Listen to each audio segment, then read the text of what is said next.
गर्वित का खाने का कोई इरादा नहीं था। अपने चेहरे को नीचे किए और अपनी पीठ को सीधी करते हुए गर्वित किसी बांस की तरह बैठा हुआ था। उसका चेहरा किसी सोच मंडल की सैर की तरफ इशारा कर रहा था, मानो जैसे वो अपने दिमाग में कुछ सोच रहा। संजना को बहुत भूख लगी थी और उसका पूरा ध्यान सिर्फ खाने में था। चम्मच उठाते हुए संजना ने 3 से 4 निवाले खा लिए थे, लेकिन जब संजना की नजर गर्वित पर पड़ी और उसने गर्वित के चेहरे पर कुछ अलग अंदाज देखा तो संजना ने भी खाना बंद कर दिया था। करीब 1 से 2 मिनट की अघोर शांति के बाद संजना ने गर्वित को देखते हुए पूछा, गर्वित राज सिंधी, तुम खाना क्यों नहीं खा रहे हो? गर्वित राज सिंधी? परेशान करने वाली औरत ने तो कभी गर्वित को पूरे नाम से नहीं बुलाया था। शायद 1-2 बार अगर मस्ती में बुलाया भी हो तो वो अलग बात है, लेकिन आज इतने गंभीर मौके पर इस तरह गर्वित का पूरा नाम पुकारना कुछ अजीब था। गर्वित की उंगलियां टेबल पर ही दौड़ रही थी। अचानक उस नाम को सुनने के बाद मुट्ठी के आकार में बदल गई थी। गर्वित ने संजना के मुंह से निकले बोल को अच्छी तरह सुना था, लेकिन गर्वित ने यह दर्शाने की कोशिश की जैसे मानो उसने कुछ सुना ही ना हो, और संजना की तरफ देखते हुए उसके मुंह से हाँ निकल गया था। जैसे ही गर्वित के मुंह से संजना ने ऐसी हरकत सुनी, वैसे ही संजना का ध्यान वापस से गर्वित की ओर गया और उसने कहा, मेरा मतलब है खाना अभी थोड़ी देर में ठंडा हो जाएगा, तुम्हें खाने को गर्म रहते हुए खा लेना चाहिए। गर्वित चुप रहा और सीधा अपनी आंखों से वार करते हुए उसने संजना की आंखों में अपनी नजर दौड़ा दी थी, जैसे मानो वो कुछ देखने या ढूंढने की कोशिश कर रहा हो। गर्वित की आंखें भारी और गहरी थी, जिसे देखकर संजना का दिल दौड़ने लगा था। करीब आधे मिनट तक गर्वित को देखने के बाद संजना ने मुस्कुराते हुए गर्वित से कहा, तुम्हें आज अस्पताल से छुट्टी कैसे मिल गई? क्या तुम अब बेहतर महसूस कर रहे हो? गर्वित ने कठोरता के साथ संजना के सवाल का जवाब देते हुए हाँ कहा और उसके बाद अपनी नजरों को फेरते हुए खिड़की से बाहर झांकने लगा था, ठीक उसी तरह जैसे वो भोजन कक्ष में घुसते ही संजना को देखा था। वैसे उसने दोबारा संजना को देखा था और उसके बाद उसने उससे नजर हटा ली थी, लेकिन इस बार गर्वित ने अच्छे तरीके से संजना की आंखों को देख लिया था, जो वो पहले नहीं देख पाया था। आशना और संजना का लगभग सब कुछ समान ही था, वही लंबे बाल, वही भौहें, वही चिन्ह, वही होंठ, लेकिन संजना की आंखों में कुछ तो अजीब था। बस एक आंखें ही थी जो गर्वित को किसी और तरफ का रास्ता दिखा रही थी। क्या गर्वित ये सब इसलिए सोच रहा था क्योंकि उसे पता चल गया था कि उसकी परेशान करने वाली औरत संजना का विकल्प है? क्या गर्वित को ये सब भ्रम हो रहा था? आखिरकार गर्वित ने संजना की आंखों को बारीकी से देख लिया था। ये सब सोचते हुए गर्वित ने संजना से कहा, तुम आजकल किस काम में इतनी व्यस्त चल रही हो? वो मुझे अभी अभी 2 विज्ञापन मिले हैं और उन्हीं का शूट चल रहा है। ये कहने के बाद जैसे अचानक संजना को कुछ याद आ गया, उसने अपनी गर्दन को गर्वित की तरफ मोड़ते हुए कहा, परसों से मेरा वो मुगल सम्राट वाला शो का शूटिंग वो शुरू हो रहा है। मुझे कुछ महीनों के लिए अब जैसलमेर में रहना होगा। गर्वित बिना कुछ बोले बस अपनी नजरों को संजना की आंखों में भिगोए जा रहा था। गर्वित के चेहरे पर कोई भाव नहीं थे, ना ही उसकी आंखों में कोई विशेष हरकत थी। गर्वित की इस हरकत ने संजना को बेचैन कर दिया था, जैसे मानो गर्वित को पता हो कि संजना की एक हमशक्ल भी है। गर्वित संजना को ऐसे देख रहा था जैसे उसे संजना की सारी सच्चाई का अंदाजा हो, वो भी अंदर तक। संजना को कुछ समझ नहीं आ रहा था कि वो क्या प्रतिक्रिया दे, कैसी प्रतिक्रिया दे। इसलिए बिना कुछ सोचे समझे संजना ने अपने हाथ में पकड़े चम्मच को जोर से पकड़ लिया था। गौरी गुप्ता ने संजना को गर्वित से दूरी बनाने के लिए कहा था, जिससे गर्वित को किसी बात का शक न हो और उसे किसी अजीब चीज का अंदाजा भी न लगे। ये सोचते हुए संजना ने अपनी थाली में पड़े उस चावल को देखा, जिसका सिर्फ एक ही निवाला बाकी रह गया था। चम्मच को शांति से उठाते हुए संजना ने उस चावल में थोड़ा सा दाल डाला और गर्वित को अच्छे से समझाते हुए बोली, शूट के दौरान मुझे थोड़े ब्रेक्स मिलेंगे, उस दौरान मैं जोधपुर आ पाऊंगी। और वैसे भी प्रॉपर जैसलमेर में शूट नहीं हो रहा है, जोधपुर और जैसलमेर के बीच में ही हो रहा है, फासला ज्यादा नहीं है। गर्वित संजना के चेहरे को देखते हुए खामोशी से बस बैठा रहा।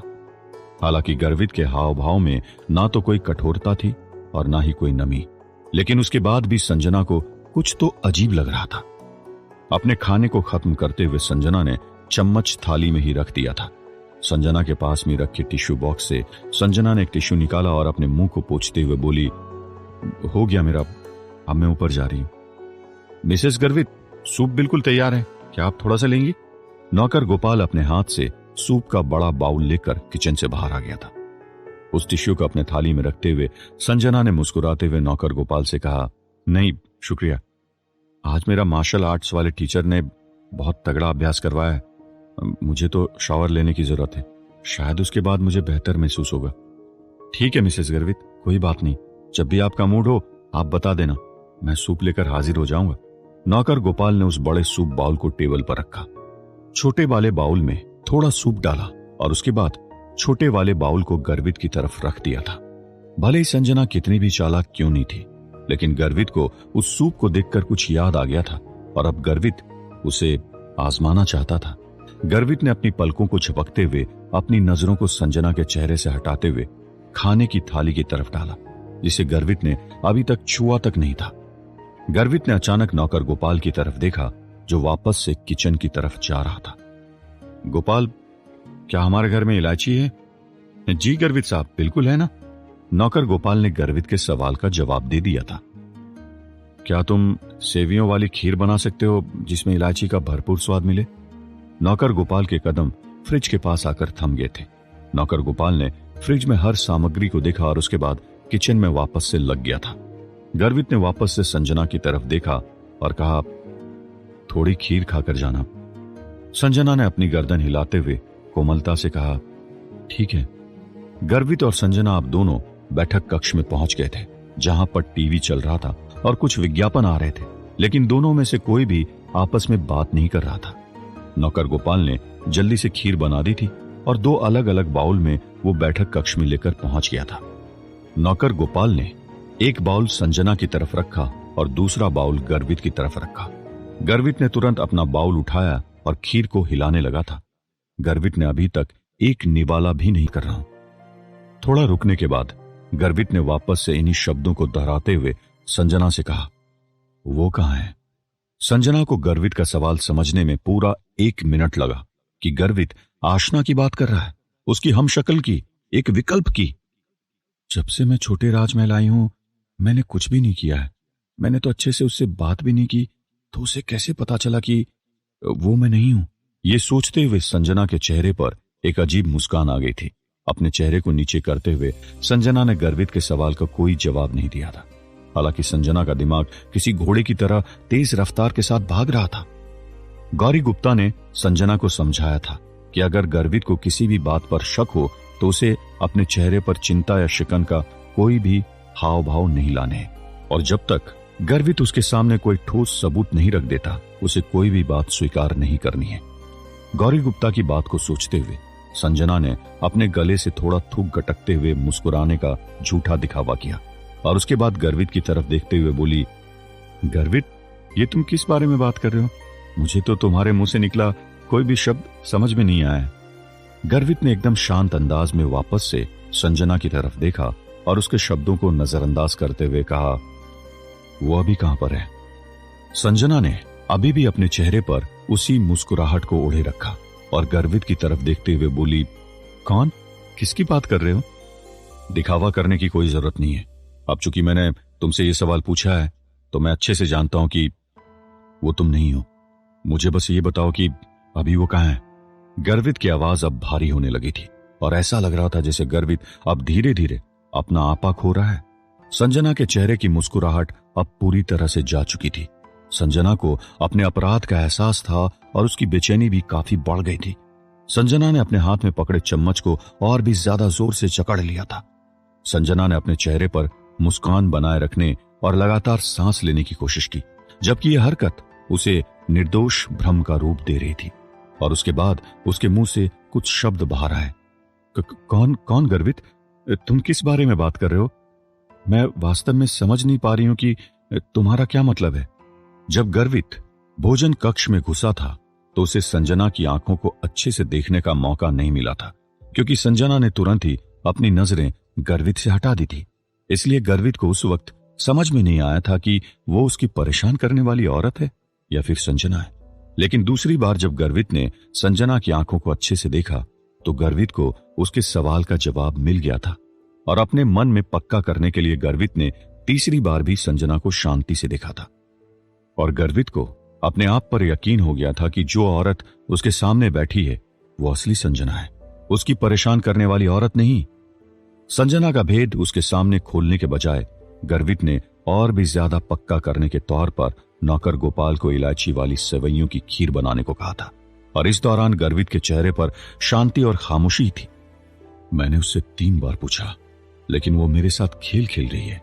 कह रही है कि उसे समझ में नहीं आ रहा है कि मैं क्या पूछ रहा हूं। क्या वो मुझे 3-4 साल का दूध पीता बच्चा समझती है?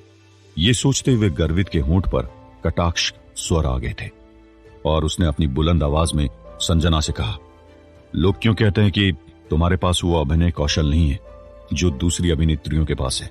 लोग कहते हैं कि तुम सिर्फ सुंदर दिखने वाली हस्ती हो। क्या तुम वाकई में अभिनय में अच्छी नहीं हो, या फिर चूंकि आज तुम मेरे सामने हो इसलिए तुम्हारा अभिनय कौशल और भी ज्यादा असाधारण हो गया है?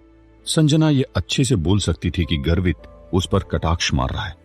अपने अपराध की झलक संजना की आंखों में साफ साफ दिखाई दे रही थी जब उसने कोमलता के साथ गर्वित से कहा, गर्वित, मुझे सच में समझ में नहीं आ रहा है कि तुम किस बारे में बात कर रहे हो। वो इलायची नहीं खा सकती है, उसे एलर्जी है। अभी संजना ने अपनी बात को अच्छे से खत्म भी नहीं किया था कि तभी अचानक से गर्वित ने संजना के सामने बिना कुछ सोचे समझे और बिना किसी भावना के संजना का पर्दा उसके सामने से ही उठा दिया था। संजना का भेद उसके सामने ही खुल चुका था। जो शब्द संजना को बोलने थे, जो उसकी जुबान पर अटके हुए थे, वो अब उसके गले में जा चुके थे और संजना को अपने मुंह में इलायची का स्वाद और भी ज्यादा आने लगा था। अब क्या करेगी संजना? क्या संजना गर्वित को आशना के बारे में बताएगी? क्या संजना को पता है कि आशना कहां है? क्या करेगा गर्वित संजना के साथ? क्या आज की रात अपनी हवस का शिकार वो संजना को बनाने वाला था, या फिर एक सच्ची प्यार की तरह वो बस आशना को ढूंढेगा? क्या संजना के पास अपने आप को बचाने का कोई और प्लान भी होगा, या फिर संजना गर्वित के सामने हर सच्चाई के राज उजागर कर देगी? देखना दिलचस्प होगा कि आखिर संजना करती क्या है। सुनते रहिए ये प्यार नहीं आसान